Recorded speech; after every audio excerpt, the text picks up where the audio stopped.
Well, Hello to good you. morning. You are usually the person. The way we do this, you get it going and I come into the Zoom room and you're already there. And so you're like, Yes. I hey, always, yes. So first I'm waiting for you. Not that you're late. It's just that I get there about 30 seconds before. I decline your note taker, your AI note taker. It's sort of my thing. I check to make sure I've got my mic on, and then you come on and I say, hello, Jamie. And Yeah. today you started with the hello. So that's very nice. There it is. I would like to ask you, I'm going to just jump right in because Mark Bedell is our guest. This is an encore episode. Mark and I knew each other in Missouri. He was the Kansas City superintendent, did remarkable things there, and took a district that was unaccredited to full accreditation and really and should be celebrated. And he will be the first to say, this is not me. This is our team. We did this all together. And you'll hear in the conversation when I say you have all these accolades, but the ones that you actually want to talk about are the ones where students said that you were their champion. And so I love that. And we'll get into that in a minute. And then his after action review is about a year-round school model. And so that's where I wanted to start, if that's okay, is to ask, do you have any familiarity with year-round schools? Have you been a part of them? Yeah. Yes. We've actually had some similar conversations about other aspects of schooling, but this is another example of where year-round school, I'm a fan of the innovation of trying something else. What I'm not a fan of is year-round school because this isn't a people decision. This is usually a budget decision. We don't have enough space. That's exactly so we're right. Forcing kids into this building over this period of time merely because we don't have another building. We haven't been able to pass a bond or whatever it is. And I'm gonna remind you of one additional system piece. When you think about systems and you think about the system structure, and the system structure includes policies and laws and regulations and those types of things, that because a system's behavior is influenced by its structure. So the way that people behave and the way the system behaves. So I taught for 4 years at Allendale Elementary School before moving to other schools in Oakland, California. And Allendale was a year-round school. Mm-hmm. And so here we were A, B, C, and D, and I was in track C. Mm-hmm. And track C often was affectionately called the Chicano track because all the bilingual Spanish classes were in track C. And I can understand how that happened. I mean, if you're going to have everybody 9 weeks on, 3 weeks off, and you want siblings to be on the same track and then cousins to be on the same track, and then this was the bilingual track. Okay. Yeah. And we were there because of space. 750 kids, but only room for 550. And so the first 2 years I was in trailer C. And then for the next 2 years, I was a roving teacher, which I don't know. I feel like culturally made sense. I'm part of the chosen people. We roamed for 40 years. I had my kids, but every 3 weeks I had to move to a classroom that had been vacated by the teacher going off track. And so we had these 2 rolling cabinets and we would be like a line of ants. We would move to the next classroom. So every 3 weeks, we would lose a couple of days packing up our room, moving to the new room, setting up the room, and then keep going. So I agree with you. I really like the idea of saying, look, we're not a agrarian society anymore. We don't need the summers to work on the farms necessarily. And so why would we take 8 weeks off? Why not have these cycles of 9 weeks on, 3 weeks off, have 3 weeks of maybe intervention or enrichment. Families are working. They don't have to figure out what to do with their kids for 3 weeks. The market can respond or the school district can respond and provide those types of services, giving teachers a little bit of a break, as well as to come back and plan and review what went on those 9 weeks and who needs additional support. What a great model for supporting kids. When I mentioned the system, and sorry for monologuing here for a second, but when thinking about the system, particularly in California, in 1997 or 8, when Pete Wilson signed the class size reduction law, the unintended consequence was, if you're going to have required kindergarten through 3rd grade can have no more than 20 students, you're going to need a lot more teachers and you're going to need a lot more space. Can I say 2 follow-ups to this? Please. 2 different things. First thing is I have seen terribly run year-round schools, and I know of one specifically in North Carolina, and the principal is amazing at it. They have it down perfectly. And they're not tracked, so it's not multi-track year-round, which is a different thing. Yeah, because that was space. That was all about space.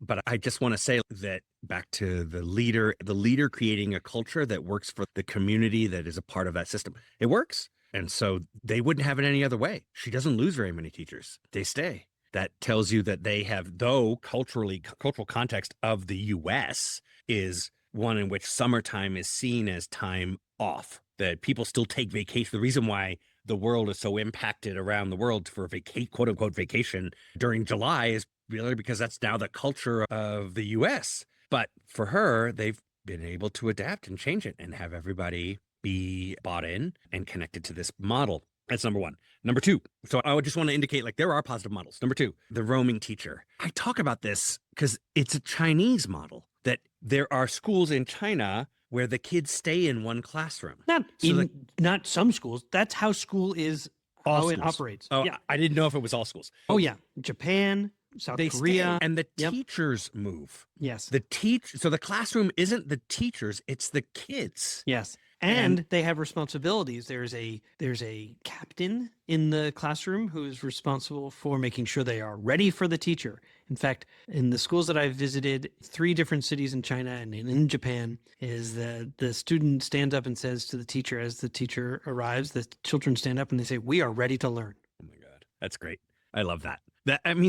I just don't think mindset-wise the U.S. is set up that way. We, as Americans, see the classroom as the teacher's classroom. Yeah, and there's parts of it that I like because it's the teacher is the host or we say in loco parentis, right, in the absence of parents. And so they become you're welcome to my home. However, it should be our home. And so some teachers do such a marvelous job of creating that sort of covenant or contract or the constitution or whatever they call it, as to say, in our home, this is what we believe. Yeah. Yeah. That's the work, though. And some teachers, this is maybe one of the key differences between you and I, in that I taught more secondary than I did elementary. You taught more elementary than you did secondary. I think the mindset of a secondary teacher, not all, please, not all, but there is a mindset, and I'll speak for myself, where we are trained to be teachers of a content, not teachers of children. So we end up being content experts. And so while elementary teach everything and end up focusing on child development and focusing on kids, that even in the training of becoming a secondary teacher, the amount of work on child development is near nothing. How much did we study The Great Gatsby? Quite a lot. These two things, that mindset makes it more difficult for us to actually shift. It's my classroom. Yeah, it's my classroom. We're going to be talking about The Great Gatsby. No, it doesn't matter where you're from. We're talking about Great Gatsby. Okay, so then let me take us back to our guest, Mark Bedell, who clearly understood as a superintendent and as a leader that more important than anything was to connect with the kids and the community before trying to serve in any kind of leadership capacity about the content of leading a school district, was to actually work with families and take pride in doing that with kids. So why don't we get into the conversation? Yeah, You're listening to An Imperfect Leader, the Superintendents and Leadership Podcast. I'm Peter Stiebelman. I'm Jamie Almanzan. And we will see you on the backside of this. Today on An Imperfect Leader, Dr. Mark T. Bedell is my guest. Mark and I became friends during his 6 years as a superintendent of the Kansas City Public Schools, but Mark is no longer a Missouri resident. He began a 4-year term as superintendent of Anne Arundel County Public Schools on July 1st, 2022, Maryland's 4th largest school district. And I can tell you this about Mark. He's talented, he's caring, he sees himself first and foremost as a teacher, and he does not shy away from the role of an administrator. And that means he's got a proven track record of success in urban districts. He led the Kansas City Public Schools to full accreditation status for the first time in more than 20 years. Mark Bedell, welcome to An Imperfect Leader. Hey, Pete, thanks for having me, man. Good to see you. And I am excited to have an opportunity to have this dialogue with you about my imperfections as a superintendent. Oh, man, I really appreciate that. It is so good to see you, too. I was looking at your biography, and something stood out to me. You've got all of these honors and all these accolades associated with your time in public service. And more than any of those recognitions, you listed how in 2018, the students at Southeast High School in Kansas City presented you with an award for your efforts on their behalf and the positive impact that you have on future students, or that you would have on future students. And then in 2022, kids in the middle college program, they named you Superintendent of the Century. It's pretty good. But here, this is the thing. Mark, I have a sense on what you're going to say, and I mean this, that you've spent your career pushing for educational equity. But if you will, would you tell us why those accomplishments, students telling you that you've made a difference in their lives, why that's so important to you? Because students don't have an agenda, Pete. If students come out and they give you that type of acknowledgement or want to bring Channel 41 News to a board meeting to surprise you because they believe that what you're doing will improve their lives, but in most cases, not just their lives, but their siblings that were upcoming that would benefit even more than they are benefiting. To me, there's no agenda with that award. I think there are some awards that people get, to me, that become very superficial. It's almost like you're being acknowledged on this list, and you're on this list because it's an opportunity for the newspaper or the magazine to generate ad money, and it's not really about impact. And so there's a reason why you rarely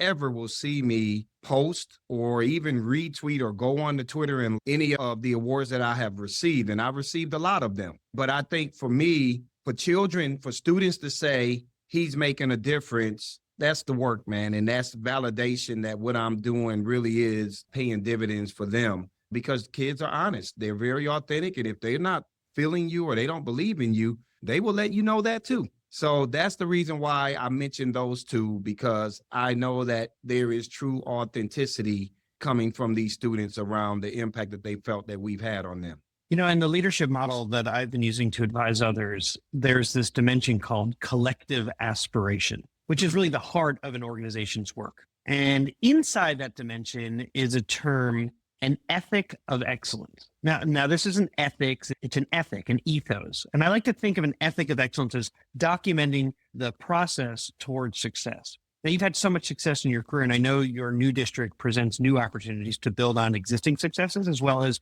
to continue to grow as a leader. And when leaders change districts, they begin the process anew of building relationships inside and outside the organization. Some leaders ask questions like, what must we continue doing or stop doing or start doing in order to ensure the success with our learning priorities? I wonder if you'd just take a moment to describe the process that you have been using to build this ethic of excellence in your new district. One of the things that I have always done since I've moved into senior leadership is I try to refer to some of the books and some of the literature that I've read to really to allow me to grow as an individual. One of those being Jim Collins' Good to Great. And so this really goes to a comment that you just made around ethics, right? I always tell everybody about his motto for level 5 leadership and something that I strive towards as a leader. One, to possess a high degree of humility. So to let people know that I don't take any of what I have in life for granted, because I know it can be taken away with the snap of a finger, but to also have the professional will to do right by those that you serve. So at the end of the day, I often tell people, I'm here to do the work for children. If you go back and listen to my interview when I interviewed in Kansas City, I said 3 things at the end of that interview. I don't have any experience. I may not be the most polished person to grace this stage, and I'm not a political person, right? So if you're looking for characteristics with those 3 things, I'm not your candidate. But if what I do bring to the table is I have a personal life story that connects with the community I'm looking to serve. I have the body of work of having demonstrated success leading struggling schools during my time as an assistant soup teacher and principal. And I'm not going to compromise my values and beliefs to hurt children. So I do the same thing here, right? I'm in a good system that I'm trying to take to great, but I'm having to help everybody understand that, we're going to do this together, and giving them the side of me that is, I'm here to make sure that all of your kids succeed. And I don't need this job to survive. I mean, and that's just I'm not sounding arrogant.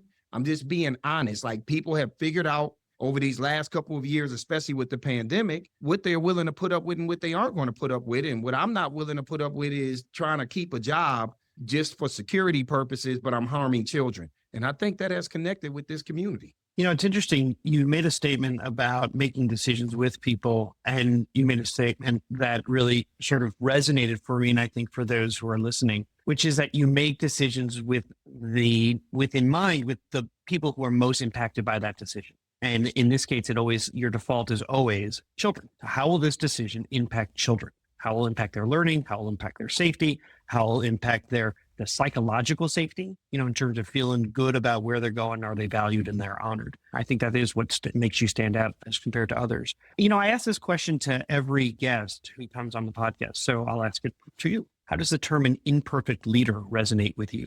I think for me, really allowing for people to know that you're human. oftentimes people view superintendents as being inhuman, almost like we are computer brained or computer minded robots that are, far away from this earth. And what I try to do is I try to upfront disarm people by letting people know that as much success as I've had in my life, I made a ton of mistakes and I will continue to make mistakes. And all I ask in advance is for people to offer a level of grace, because those mistakes, they're not going to be reckless in nature.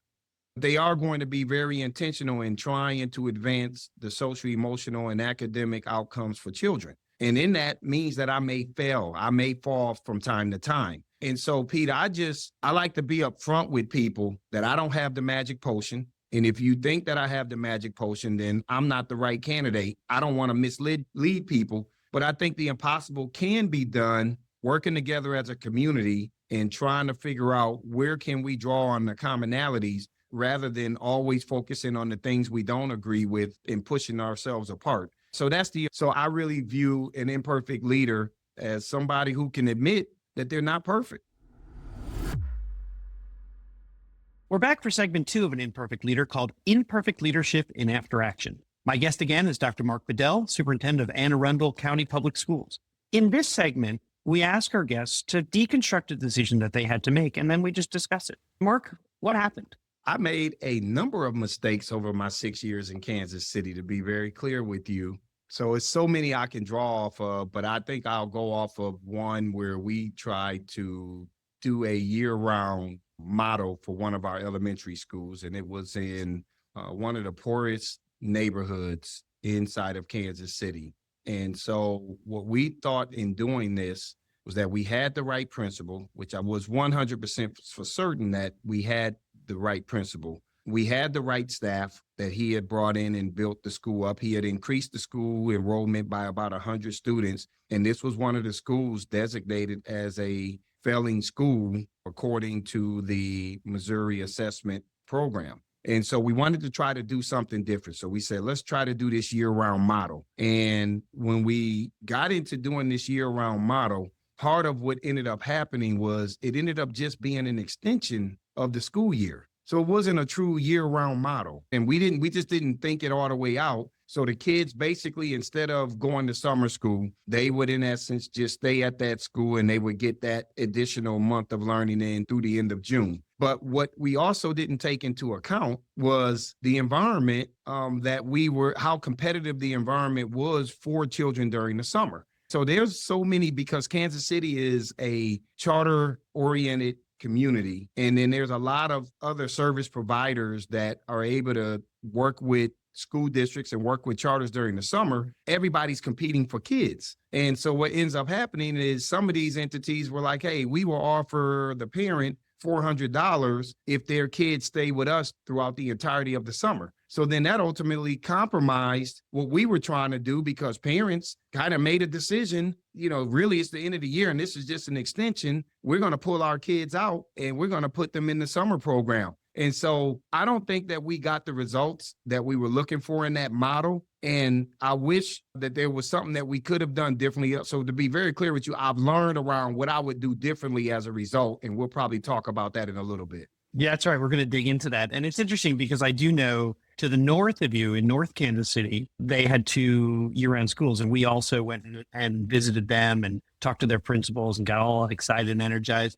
And similarly, it was, okay, but is this just going to be another 30 days of the same? And so a kid goes, I could go swimming through the Parks and Rec program, or I could go and do this to this other group, and to your point, that they're paying, parents are like, $400. I'll take that and send my kid back to school later. But right now I'm going to choose something different. That's so interesting. So one of the questions that we ask is what got overlooked? And you began to talk through, there were other summer options, right? So you felt like you had the right principal, you felt like you had good staff, there were other summer options. As you were looking through this, what got overlooked in terms of programming, or what would you say got overlooked? I think the instructional programming wasn't as thorough as it needed to be, because it basically resulted in us having to work on telling kids in over a 19-day period, you need to learn everything you didn't learn over a 175-day period. So it was just more of the same. So it was in name a year-round program, but truthfully, it just wasn't.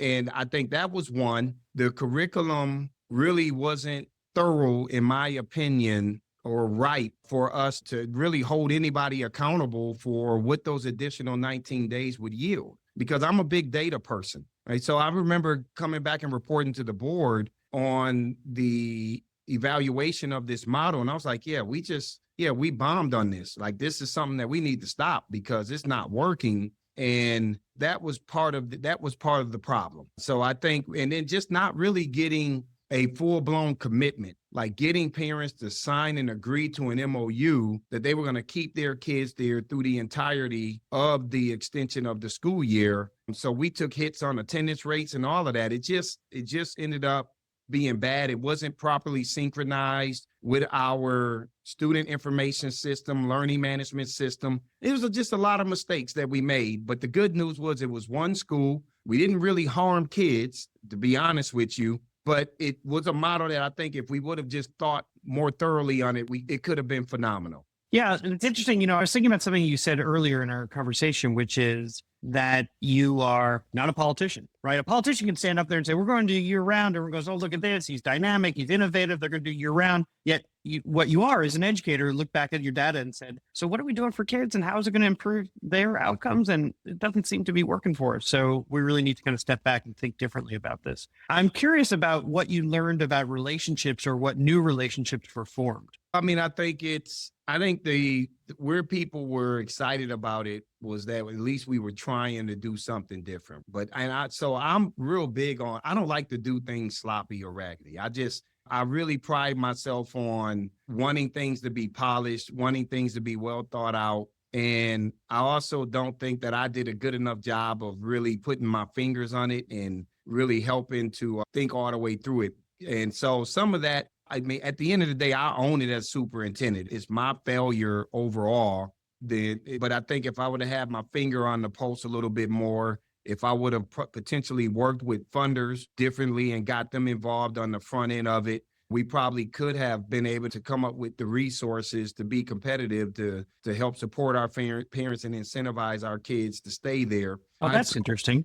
I just think there were some things that, because, Kansas City is the fourth wealthiest. Sure. From a philanthropy standpoint in the country.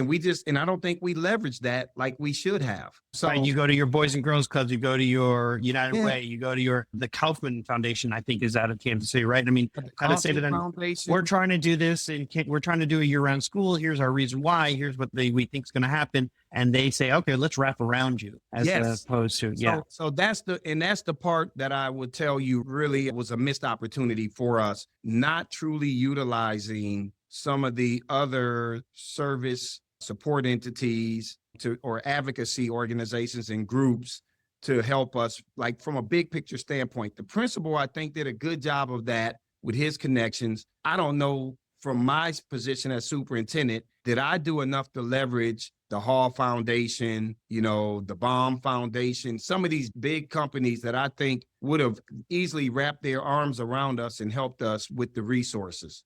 Yeah, that's interesting. One of the roles of a superintendent is to really think through it from a systems thinking perspective, specifically thinking through the internal and external relationships. And it sounds like internally, you had a really good thought about what you were going to achieve. Externally, how you could have leveraged those pieces and those relationships may have made a difference. Leveraging the right people, because sometimes you can go and get money, and I'm not going to go into detail on this. I'll leave it for people who want to listen to it and they can draw their own conclusion. But not all money is good money too. Sometimes you can get money from an entity that really is out there to cause harm, and they just want to take and use your data and then weaponize it against you. And when you're in a highly competitive, market like we were in Kansas City, those are some of the other pitfalls that you have to be mindful of when you're out here trying to get money from certain entities.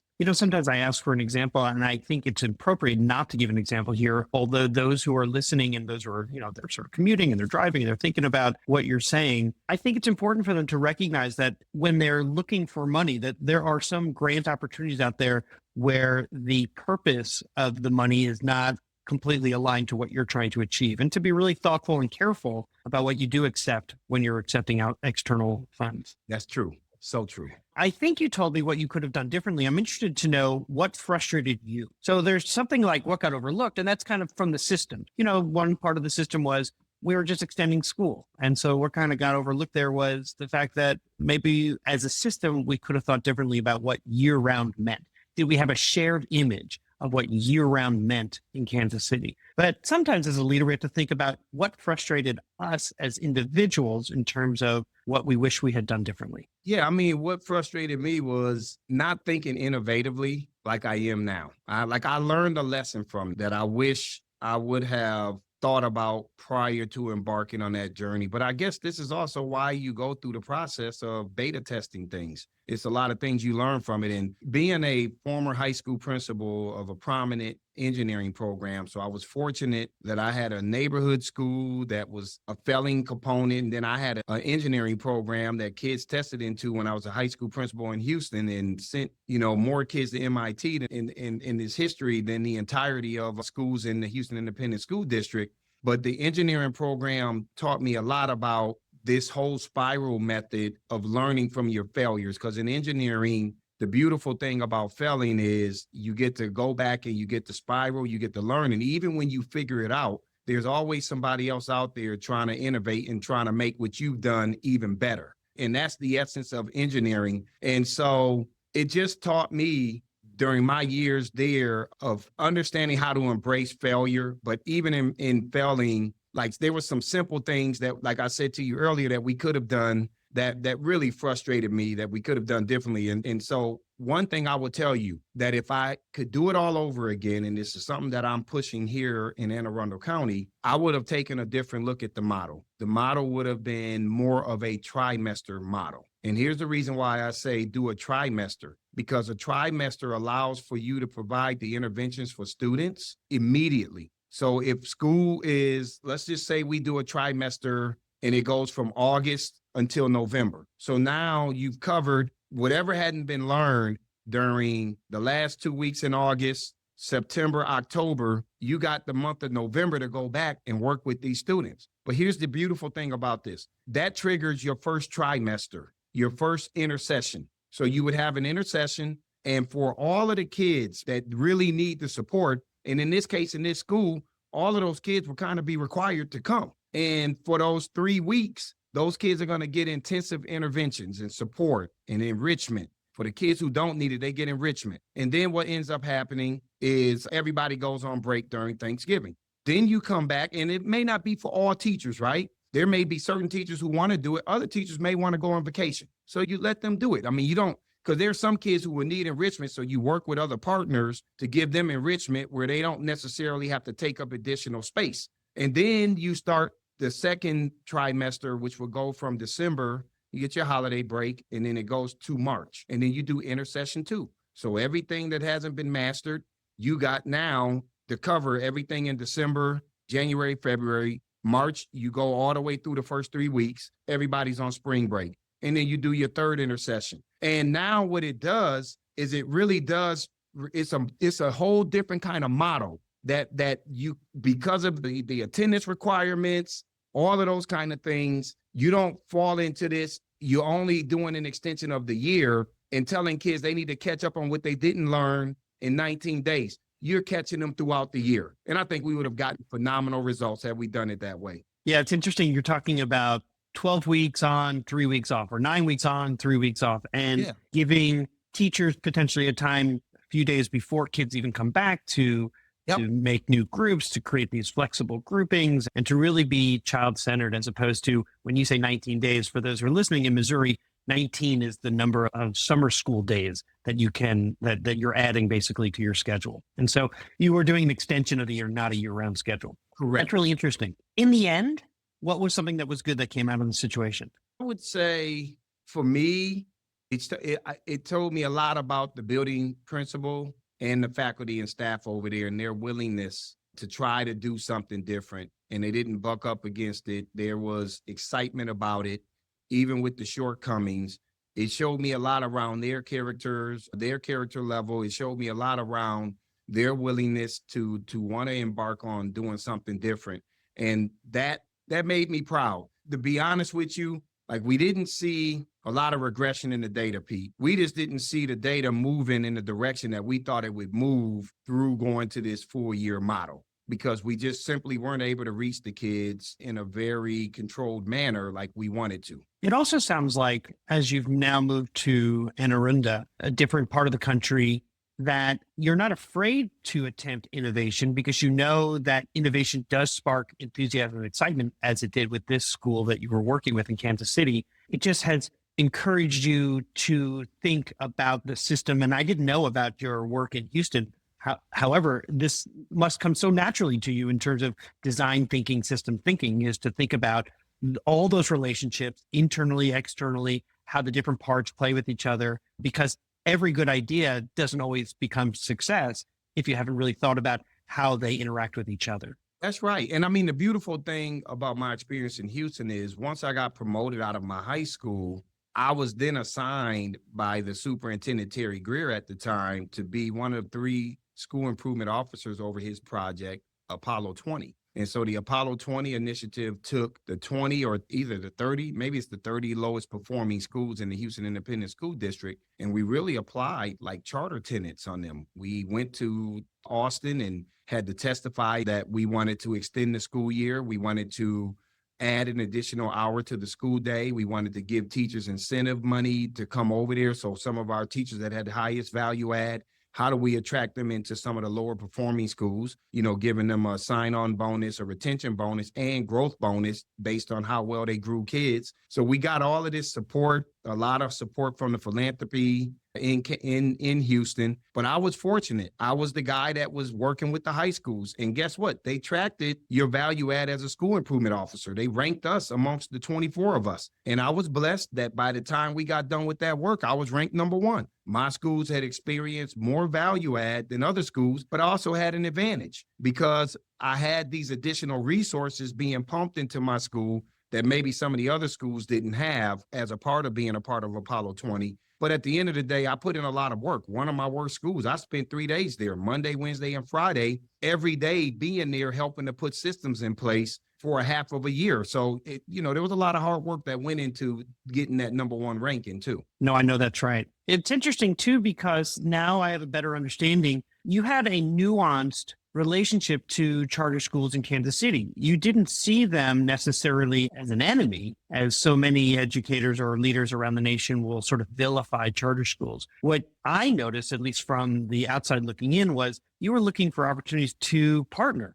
either share space and buildings, share bus lines. And I can't say that the charter school community was interested in doing very much with Kansas City public schools. However, I always saw you reaching out and saying, what can we do together? These are our kids. These are kids of Kansas City. These are our kids. So why don't we work together? And I noticed that quite a bit in your work. I don't know how you would respond to that. I did, Pete. I tried to draw the line in the sand. I'm ultra competitive. So I don't want any listener or person listening to this to think that I was just kind of giving the red carpet over to them. That wasn't the case. We were very inefficient, and we ran data that showed that we were spending far more money into operations rather than money going into the classrooms. And I wanted to change that trajectory, but I also wanted to make it very clear that charters weren't as good as people were making them out to be. And so I'm one of those kind of people. I truly do believe that parents, if the school system isn't working or the schools aren't working for them, parents should have options. So I never opposed school choice.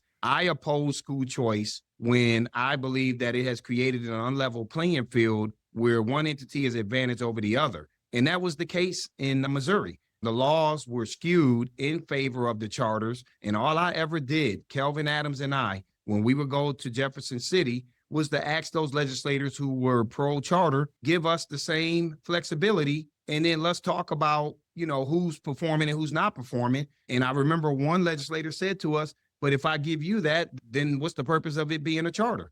I mean, like we were told together that wouldn't make sense. The charter should have those advantages. So it just... And in Missouri, more than $1 billion of money spent on charter schools for schools that have already closed. So Right. it's It drove me unbelievable. crazy, man. But it surprised everybody on the charter side in Kansas City that I was willing to be open because they're already there. And you're absolutely right. Because of the mobility that we experience in the city, one way or another, we're going to see each other kids. So how do we try to do everything that we can to increase the academic performance of children so we can start maybe attracting families that want to come back to the city? And that was a whole nother dynamic. That would be a whole That's a whole nother podcast. on the dynamics of That's called the Kansas Hickman City. Mills Independence Grandview podcast. That's a even very more specific so, audience. just the safety factors in Kansas City. I just read something on news feed that I get on my cell phone where on news break, and it, just said Kansas City just had its second worst year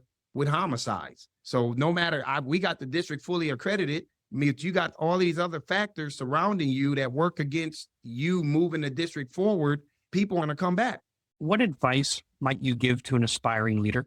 Yeah, I would tell people the best thing you can do is be your authentic self. Don't come in trying to be something you aren't, because generally after being in some place within 6 months, you start to regress to who you really are. So do the people that hired you. People can put on a good face for the first couple of weeks, but then the true individuals will come out. So come out right from the start and be honest with people. The thing I try to tell people here is I recognize that we have a lot of entities that have agendas. I tell you right now, I'm not going to address everything on your agenda. And I don't want you leaving out of this room misinformed thinking that I will. I might look at 2 or 3 of those things that I can address, but everybody will get something. Everybody can't get everything that they want. So looking people in the face and telling them that right from the beginning sets you off on an honest and transparent tenure that I think you will be able to survive. Right now, the national average for superintendents is now under 3 years. For urban superintendents, it's about 1.8. It's under 2 years.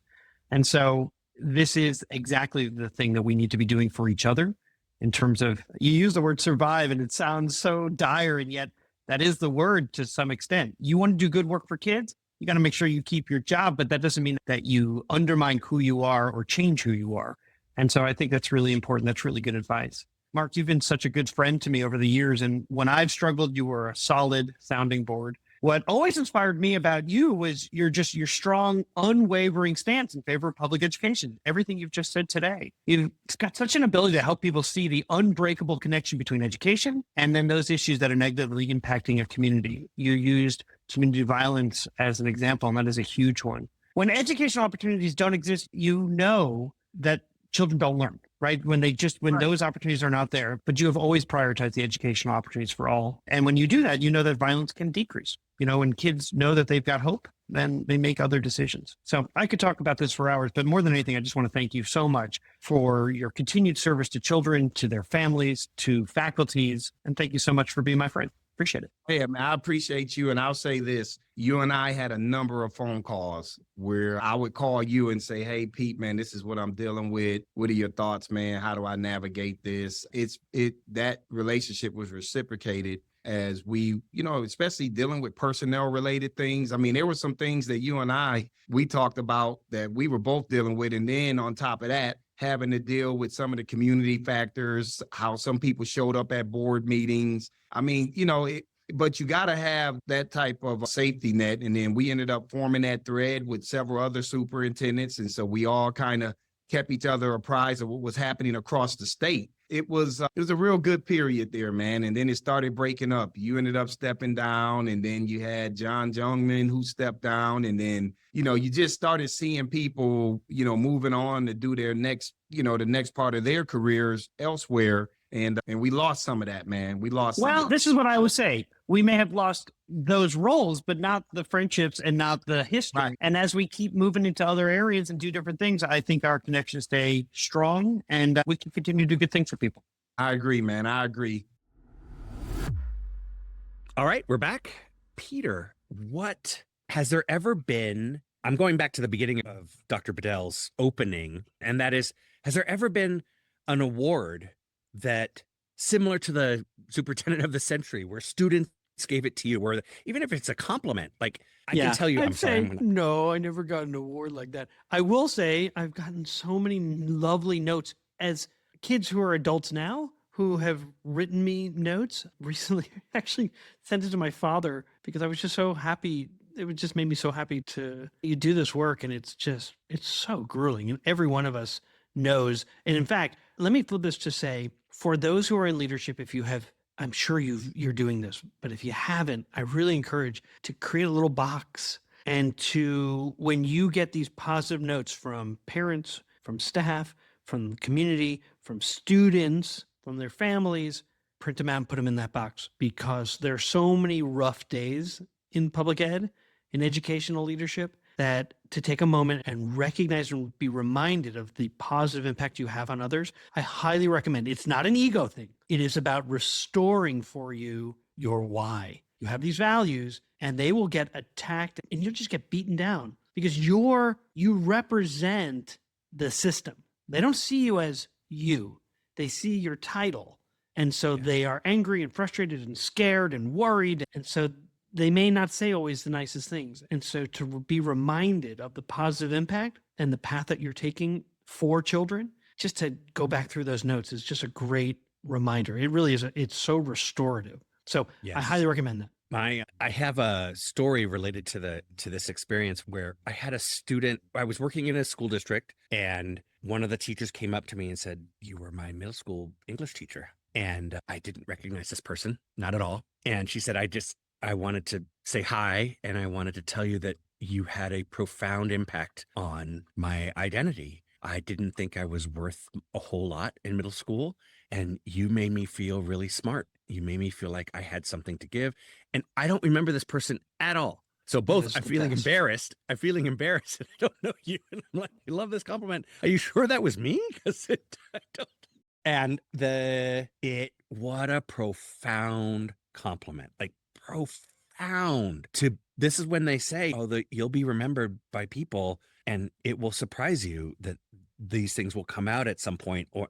And that's how it felt. It just was like, wow, I'm surprised at age probably 24 that I had that impact on you. And thank goodness my care and not my ego came out in that moment. That's really wonderful. It is. It just sustains us. So I'm glad you asked that question. When I think about this conversation with Mark, it's really interesting to me because he had a very complex system navigating lots of different ways that schools operate in the Kansas City metropolitan area. So I imagine if you're in a metropolitan area, it's not dissimilar for you, that he had charter schools and he had your regular schools, and then the summer usually was filled with other agencies and entities providing services. And yet they had this idea that they should do a year-round school. And he was very clear. I had the right principal and good staff. We hadn't truly thought out all the different ways that this could go right and how it could go wrong. And clearly it didn't work. It didn't work for them in that moment. Can I read a line that I think is both connects with who I am, as well as it just made me laugh. This goes to the humanness of Dr. Bedell. He says, I think people were excited about it, that we were trying to do something different. And I am big on, or I really don't like to do things sloppy or raggedy. The word raggedy here, I was like, oh my goodness gracious, this is exactly how I feel. Dee Dee and I, my wife and I, talk about how different we are and how I'm a finisher. I don't leave things undone. If I start something, I'm finishing it all the way. And it drives me bananas to have an unfinished project of any type. Physical labor, mental labor, whatever it is. Like I will never leave dishes in the sink, ever. It's raggedy. And so when he said that, I thought this all the way through, but the pressure to make a decision, and there it goes. I like that. Can we say, actually, I have one more question. Tell me a little bit about you both working in Missouri in pretty big districts. Tell me about what that experience was like. Like, how well did you know each other, and in what ways was Columbia different from Kansas City? Like when he said I was superintendent of the Kansas City Public Schools, I'm like, my God, I'm so surprised by these big district people. I'm blown away by their ability to manage a system that seems so unwieldy. Yeah, that's interesting. Where he is now in Arundel is much larger because it's a county district, and he's got city, suburban, and he's got one-room schoolhouses all the way out in some rural parts of Maryland. Kansas City is interesting because, like St. Louis, it has seen a real decrease in enrollment over the years. And Kansas City is this community, is a city that is sort of regrowing. There's sort of a move back to the city where there had been so much flight out to the suburbs. And so he actually had fewer students than I did. I had more students than he did. However, that's because he had about 18,000 students and then another 18,000 that were in charter schools that he didn't supervise or lead, yet understood that he wanted to have a relationship with. And he was pretty clear on, look, I'm competitive. However, I also recognize that we're all in the same ecosystem. Why wouldn't we try to find areas of compatibility and support? I mean, they had 36,000 kids or 40,000 kids, but in the end, they had fewer than we did. And yet he had so many moving pieces being a city with a lot of instability, kids moving from home to home, so high mobility. Our district had a 30% mobility rate, which was pretty big. 1 in every 3 kids was moving from one school to the other within a given year. And his, I think, was probably twice that. I mean, they were just a lot of moving parts. So I got to know him, and I got to know Calvin Adams, who was in St. Louis, and a few other superintendents that we just had more in common than different. And so we would spend time learning from each other. And then he was just an incredible safe place for me to ask questions, to be just incredibly vulnerable, to seek support. He was very wise. He is very wise. Yeah, I was always grateful for his friendship. That's great. One day he will likely be Secretary of Education when we can restore the Department of Education, when we can restore an educator in the Department of Education. He knows how to build consensus, build community, and lead children first and bringing adults along in the most meaningful way. Maybe I can end with this. When he opened, he talked about his interview for it and saying, I'm not political. I know how to do some stuff. And if you want this political person, that's not me. I beg to differ. Exactly. You and I have talked about the 3-legged stool of a superintendent: lead learner, CEO, and chief storyteller. Yeah. And he is a chief storyteller. He, in the sense, not fable, in the sense of he knows how to talk about a community, he knows how to talk about schools, and he knows how to navigate a highly political system. Nobody could have done what he did in terms of restoring its accreditation in Kansas City with his team, and then moving on to An Arundel and doing marvelous work there. Love it. He understands politics.